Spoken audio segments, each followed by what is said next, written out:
Welcome back mga kaboxing!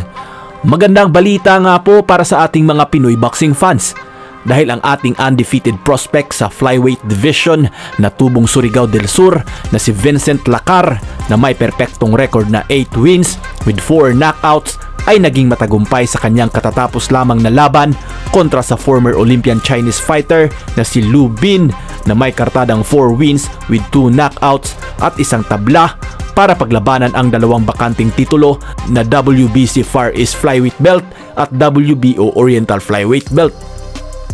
Dinumina nga po ng ating pambato ang buong laban na kung saan ginamit nito ang reach advantage para di mapasok ang kanyang depensa habang bumabato ng mga solidong jabs. Dahil dito ay nakitaan na ng pamumula sa mukha sa mga unang round ang pambato ng China.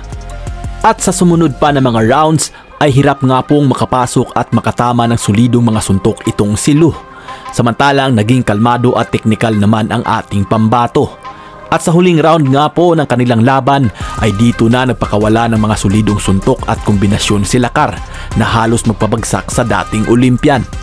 Dahil sa dominanteng performance na ito ng ating pambato sa huling round ay umiskor ang tatlong hurado ng 96-94, 97-93, 98-92 para manalo via 10th round split decision. Dahilan para masungkit nito ang WBC Far East at WBO Oriental Flyweight Belt. Umabante na ngayon ang kartada ni Lacar sa 9 wins with 4 knockouts habang lumagapak naman sa 4 wins with 2 knockouts at 2 talo ang kartada ni Lu. Samantala, di naman pinalad ang isa pa nating pambato na kasabay lumaban ni Lacar. Dahil ang undefeated fighter natin sa featherweight division ay bigong manalo at maiuwi ang titulo kontra sa pambato ng China na si Zhigang Zhang sa kanilang katatapos lamang na laban na ginanap mismo sa baluarte ni Zhang sa bansang China para sa bakanting WBC Far East Super Featherweight Champion Belt.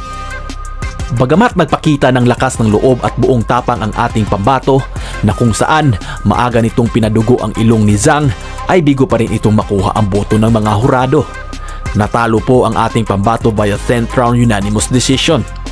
Dahil sa panalo ni ito ni Zhang ay siya na ngayon ang bagong WBC Far East Super Featherweight Champion at umabante na ang kartada nito sa 9 wins with 2 knockouts at isang talo.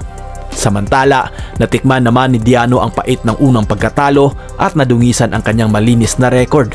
Bumagsak na ngayon ang record ni Diano sa 13 wins with 10 knockouts, isang talo at isang tabla.